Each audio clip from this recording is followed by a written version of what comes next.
at some time or another, have agonized over making a decision. Some decisions are major decisions. And also there are a lot of small decisions that we don't make, that they tax our minds, they drain our energy, they create a lot of anxiety and nervousness and mental torment because we don't take care of it. We decide not to decide, which is a decision. Deciding to decide, to act, is a major, major challenge for all of us at different points in different areas of our lives. And there are things that happen to us along the way, experiences that we have that prevent us from working through the mental block of acting, of doing those things that we know we ought to do. And so what I want you to think about is, what is there that you know you need to do, that you want to do this, but for some reason or another, you've been holding back. For some reason or another, you just have not been able to gather your nerves or be able to work through the procrastinating or putting it off or justifying or blaming. Some reason or another, you just haven't done it. And you know you ought to do this. You really want to do this, but you don't know why you haven't done it.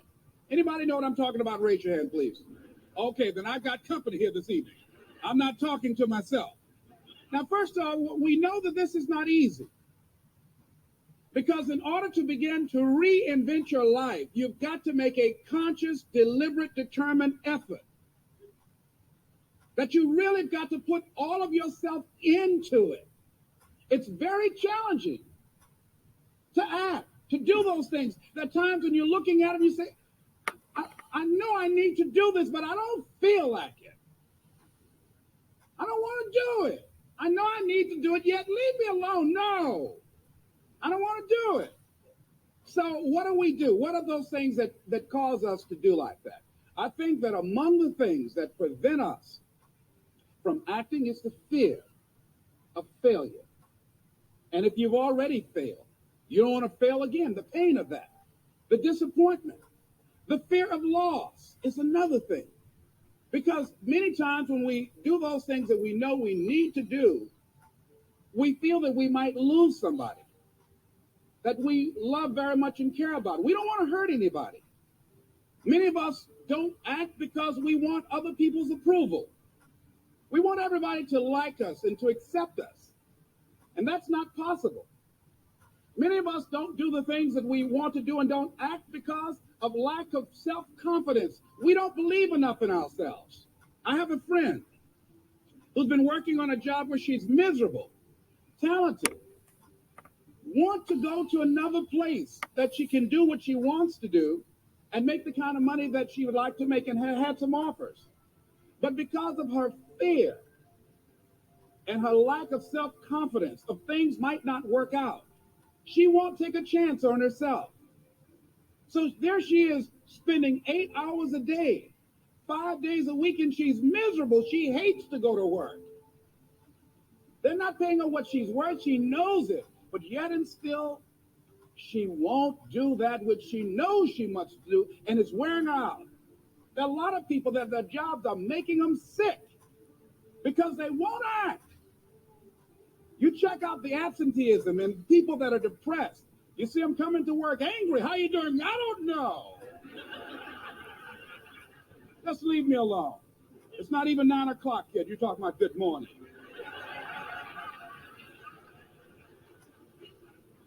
There are days you go to work, you want to just keep driving past the job. You don't want to stop because it's not in sync with who you are. But you haven't acted. Have another friend. This guy's brilliant. He's a business consultant.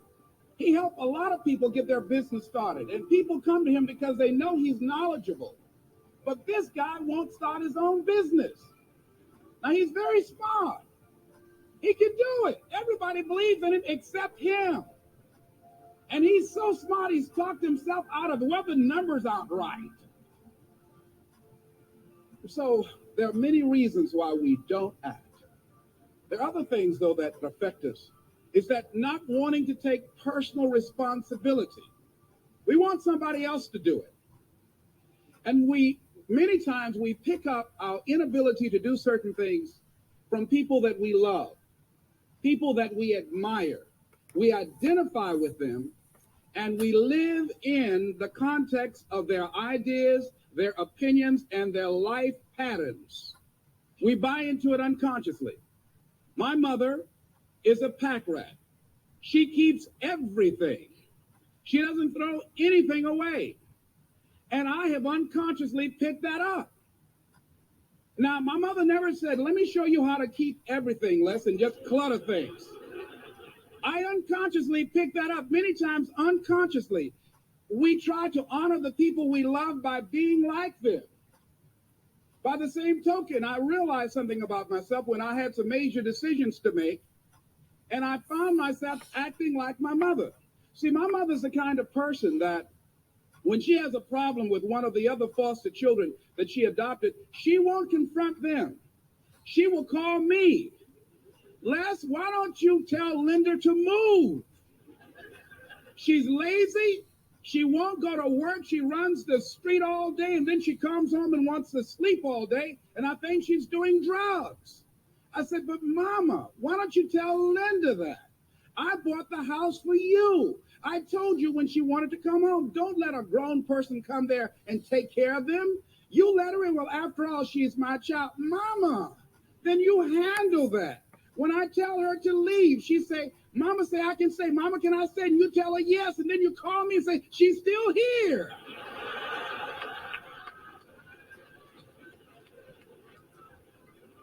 Why worry me with this? So Mama hasn't developed the courage to act on that. Some people won't act until there's a crisis situation. When Linda stopped stealing from Mama and took her Social Security check to get some drugs, Mama got some courage to say, get out of here. Don't ever come back. But she wouldn't do it until then. And see, we don't have to wait until a crisis situation. I have a friend that has been having a challenge with losing weight. Both of us have been dealing with that challenge.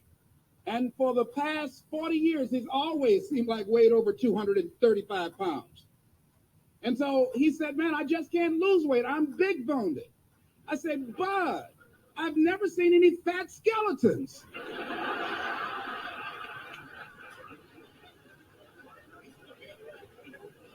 No, you need to act on your health. You can change this.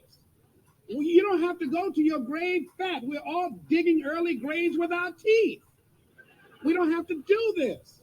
They need to have a support group around M&M peanuts. You want a support group on something, and throw Snickers in there too. Bud and I can tell you about the help we need with that. So what happened with Bud, though, he became ill a few weeks ago. See, Bud in the last few weeks has lost more weight than he's ever lost, even when we were competing with each other, betting a lot of money. But what happened was, Bud became diabetic. He went into an insulin shock. He didn't know that he was diabetic. His blood sugar became high. And the doctor said to him, you are diabetic. You're going to have insulin shots every day. You're going to have to change your diet. And let me tell you what's going to happen if you don't do what we tell you to do. Number one, there's a possibility that you can become an amputee. Number two, you can go blind. Three, you can become impotent. But say, help me.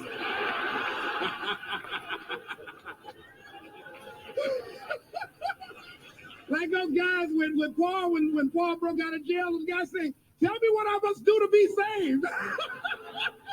Bud wanted to be saved. I said, Bud, you want one of my peanut butter and jelly sandwiches? No. I said, Bud, I can't believe you're eating vegetables, man. You're exercising. He said, that's right, and jogging in place too. Now, he had the ability to do it before, but there's some people, it takes that kind of crisis to bring them into reality in order for them to act in their own best interest. Some people have to hit rock bottom in order to rise. I don't know why. You want to begin to look out on your life and what you want for you. And I think that When we begin to focus in the area of what does it take for us to act, I think we can say events can inspire us to act. That particular event in his life, circumstances.